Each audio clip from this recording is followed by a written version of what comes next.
meteorologist Bill Meck and LEX-18 Storm Tracker weather. Wondering why the Santa Claus tie tonight. I'll be reading the 'Twas the Night Before Christmas with the Lexington Philharmonic over at the Singletary Center. If you happen to be around there at 8 o'clock this evening, come on in. If not, the Candy Cane concert's also Sunday. So that's one more designed for the kids, but it's going to be a terrific event out there. We got something to get you into the Christmas spirit weather-wise. We'll get to that in a sec. First, we go to the Max Track Live Doppler. And at the moment, it's clear. We are also looking at a generally clear sky out there. Here you go. We saw a little radar snow come through late last night that shows up on radar but doesn't reach the ground. That's now well off to the east. You see all these different pieces out here.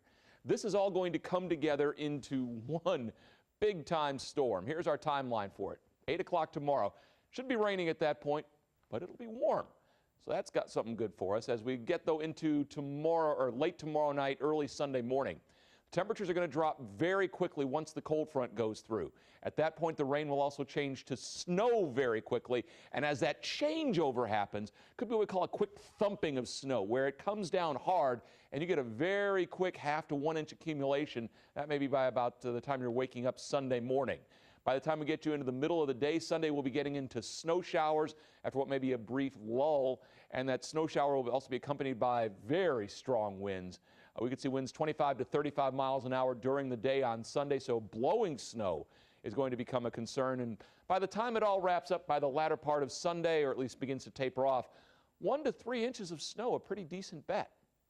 High pressure sliding off to the east tonight. That high is what's providing our southerly winds and our warmer temperatures today. Now the storm comes together tomorrow morning. It makes its approach toward us tomorrow late in the day with the rain moving in during the latter part of Saturday into the first part of Sunday. Then the cold front comes on through. And in fact, we will watch the micro version of our future track here. We'll get you at 8 o'clock Saturday. Here comes the rain, and it may come down at a pretty decent clip for us for a while.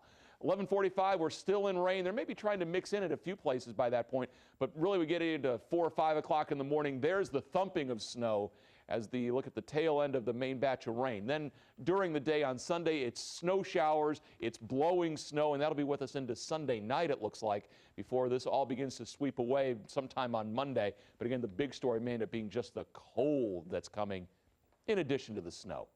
We've dropped to 39 in Danville. Monticello's at 35, but Lexington, we're still sitting at 42. Tomorrow, we're back into the upper 40s to near 50.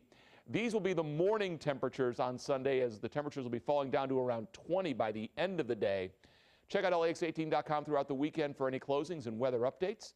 You also have the blog on there, too. Tonight, you are looking at a nice evening. Clouds arrive later on, down to 29 tomorrow. Let's go with the clouds thickening up. Rain arriving in the latter part of the afternoon. Temperatures in the upper 40s.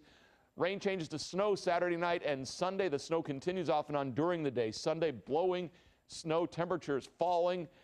By Monday, the snow showers end, but the bitter cold will be here. Wow. And that's the worst part, really, that bitter cold. I think by the latter part of Sunday, that's what you'll really be feeling.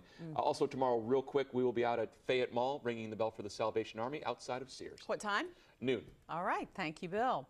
Well, this is supposed to be a quiet time for the football team, but it's anything but. Brent Carney is live at Wildcat Warehouse at Fayette Mall. Not a good day for Mike Hartline. He spent a little time this morning behind bars. We'll talk about him and get you ready for Kentucky and Indiana coming up in sports. Welcome back to Wildcat Warehouse. The big news of the day today of the off-the-field variety, and it is not good news. Cats quarterback Mike Hartline arrested early this morning, charged with disorderly conduct, alcohol intoxication, and is being accused of hitting a woman in the face. But he won't face any charges in court until after the Cats play in their bowl game. LEX cameras were on the scene this morning when Hartline was released from jail. He did not comment. The police report says Hartline was on his way back from Tin Roof Bar when he got in an argument in a cab. Police responded to Crescent Avenue. That's where they found him arguing with a group of girls. He tried to walk away, but officers stopped him and said his speech was slurred and he smelled of alcohol. One of the girls accused Hartline of hitting her in the jaw. Police are still conducting an assault investigation. Hartline's girlfriend, Ashley Carnes, was also arrested. Hartline pleaded not guilty in court this afternoon. It isn't due back in court until January 24th. A statement from the team says they're still gathering information. Joker Phillips was already scheduled to talk to the media tomorrow after the Cats practice. What a basketball. Brandon Knight gave John Calipari a huge high five after he got off the team bus when Kentucky got back to campus after they beat Notre Dame earlier this week. And for Cal, that meant a lot because he thinks it showed that his point guard is starting to have some fun and really starting to get it. Cal's been all over Knight in practice recently, trying to get him to play within himself and stressing to him that he doesn't need to focus on scoring all the time. He just needs to run the offense. Something he was asked to do a ton of in high school was score the ball. Now his job's a little bit different. Cal says his game against Notre Dame was by far the best he's run the team yet. I love this pace of the game. He understood when to pull it out. Anytime he's playing too fast, I'm stopping him in practice, and I'm getting on him. Now, you have to understand, he's probably had no one coach him this way. Like, I'm on him because he's vital for us. Felt good. I'm just trying, like I said, to get the hang of things and try to get some sequencing for our offense where we try to get something, and if we don't, or we running a good play, we're always getting a good shot. So it felt pretty good, and I hope we can just continue to build on that. The 14th ranked UK women hit the road Saturday to take on Tennessee Chattanooga in a homecoming game of sorts for senior Carly Morrow. The Cats got drilled by Louisville last time out and are progressing a little bit slower than what Coach Matthew Mitchell expects. I thought they might develop a little bit more quickly.